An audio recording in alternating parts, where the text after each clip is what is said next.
అండి, welcome to doctors advice. ఈరోజు మనమున్న హోమియోకేర్ ఇంటర్నేషనల్ డాక్టర్ అనిల్ కుమార్ గారితో. సో ఆయనతో మాట్లాడి తెలుసుకుందాం. Hi sir. నమస్తే. సో నేను doctor Anil Kumar, working in Begumpet branch, Hyderabad. I'm working here since 2 years. Sir, ఇప్పుడు కిడ్నీ స్టోన్స్ అనేవి ఎక్కువగా ఎవరిలో వచ్చే అవకాశాలు ఉన్నాయి? కిడ్నీ స్టోన్ అనేది లైక్ మూత్రపిండాల్లో రాళ్ళు అని మనం ఏదైతే చెప్తామో అది ఆడవారిలో కానివ్వండి, మగవారిలో కానివ్వండి, సో 30 నుంచి 35 సంవత్సరాలు పైబడిన వారిలో సో ఎవరికైనా సాధారణంగా కనిపించేటువంటి సమస్య అని చెప్పుకోవచ్చు. సో ఎవరైతే వాటర్ కంటెంట్ తక్కువ తీసుకోవడము, డీహైడ్రేషన్ సిమ్టమ్స్ ఉన్న వాళ్ళు, లేదంటే మాంసం ఎక్కువగా తీసుకునే వాళ్ళు ఉంటారో సో వీళ్ళకి చాలా సాధారణంగా కనిపించేటువంటి సమస్య అని చెప్పచ్చు. సో వీటిలో చాలా రకాల స్టోన్స్ ఉంటాయి, like calcium stones, oxalate stones, phosphate stones అని చెప్తూ ఉంటాము. సో లైక్ కాల్షియం ఎక్కువ ఉన్న వాళ్ళలో కాల్షియం ఆక్సలేట్ స్టోన్స్ కనిపిస్తూ ఉంటాయి. సో ఒక్కొక్క ఆహారాన్ని బట్టి లైక్ ఒక్కొక్క రకం స్టోన్స్ అనేది ఉంటాయి. బ్లడ్ లో కొందరికి యూరిక్ యాసిడ్ లెవెల్స్ ఎక్కువ ఉంటాయి, సో వీళ్ళకి యూరిక్ యాసిడ్ స్టోన్స్ అనేవి కూడా మనకు సాధారణంగా కనిపిస్తూ ఉంటాయి. సో దీని సింప్టమ్స్ ఎలా కనిపెడతాం? లక్షణాలు అనేది అటువంటిది సో ఎలా ఉంటుంది అంటే, సో విపరీతమైన నొప్పి స్టార్ట్ అవుతుంది. సో కొంతమందికి మామూలుగా ఏం చెప్తామంటే లైక్ 5 mm అంతకంటే చిన్నగా ఉన్న వాళ్ళకు లైక్ స్టోన్ వచ్చింది అన్న కూడా తెలియదు. సో ఒక్కొక్కసారి అది యూరిన్ లో వెళ్ళిపోతుంది. సో అంతకంటే పెద్దగా ఉన్నది 5 mm కంటే పెద్దగా ఉన్న రాళ్ళు ఏమవుతాయంటే సో మన కిడ్నీ దగ్గర సంబంధించిన కింద వెసైకో యూరెటరిక్ జంక్షన్ అని చెప్తాము.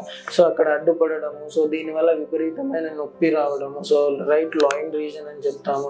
లాయిన్ రీజన్ లో నొప్పి రావడము, కొంతమందికి like abdomen pain, vomiting, renal colic అని చెప్తూ ఉంటాము. సో కొంతమందికి ఆ స్టోన్స్ అనేవి రౌండ్ గా ఉంటాయి, కొంతమందికి పాయింటెడ్ స్టోన్స్ అని చెప్తాము. సో దీనివల్ల లైక్ యూరిన్ లో మంట, కొంతమందికి యూరిన్ లో బ్లడ్ రావడం, సో ఇటువంటి సమస్యలు కూడా మన లక్షణాలు కూడా మనం చూస్తూ ఉంటాం. సార్, ఇప్పుడు హోమియోకేర్ ఇంటర్నేషనల్ లో దీనికి చికిత్స ఏమైనా ఉందా? సో దీనికి చాలా మంది సర్జరీ చేయించుకుంటూ ఉంటారు. సో సర్జరీ వల్ల ఏమవుతుందంటే ఉన్న స్టోన్ అనేది లైక్ క్లియర్ అవ్వడం జరుగుతుంది. కానీ దీనికి మెయిన్ కారణం ఏంటంటే మన బాడీలో ఉన్న టెండెన్సీ అని చెప్తూ ఉంటాము. సో మన బాడీలో టెండెన్సీ ఉండడం వల్ల సో మళ్ళీ స్టోన్స్ అనేది రికరెన్స్ అంటే మళ్ళీ కనపడేదానికి అవకాశం చాలా ఎక్కువగా ఉంటాయి. సో దీనికి హోమియోపతి మెడిసిన్ లో మూలాల నుంచి క్లియర్ అయ్యి సో మళ్ళీ స్టోన్స్ అనేది రాకుండా జెనెటిక్ కాన్స్టిట్యూషనల్ మెడిసిన్స్ వాడడం వలన సో ఒకవేళ స్టోన్స్ ఉన్నా కానీ కూడా మనం వాటిని సైజ్ గ్రాడ్యువల్ గా తగ్గుతూ అది స్టోన్ అనేది యూరిన్ లో పాస్ అయిపోవడం జరుగుతుంది. సో స్టోన్ నుంచి వచ్చే సిమ్టమ్స్ కావచ్చు, పెయిన్ అవ్వచ్చు, లేదంటే మూత్రంలో మంట రావడం, లేదంటే మూత్రంలో రక్తం రావడం, సో వీటన్నిటి కూడా మనం మెడిసిన్ తో తగ్గించుకోవచ్చు. దీంతో పాటు ఏంటంటే సో పేషెంట్స్ కూడా దీనికి సంబంధించిన జీవన శైలి, ఆహార పద్ధతిలో చేంజెస్ చేసుకుంటే సో ఇది మనకు మళ్ళీ ఫ్యూచర్ లో కూడా ఇబ్బంది పడకుండా ఉంటుంది. సో దీని జాగ్రత్తలు ఎలా తీసుకోవాలి? లేకంటే మళ్ళీ రాకుండా మీకు ఏమైనా ఫుడ్ డైట్ ఇస్తారా? ఇస్తాము. ప్రతి ఒక్కరికి మెడిసిన్ తో పాటు మనం డైట్ అడ్వైస్ చేస్తాము. సో వాటర్ ఎక్కువగా తీసుకోవడం, సో సాధారణంగా ఒక మనిషికి రోజుకి అట్లీస్ట్ 2 to 3 liters తీసుకోవాలి.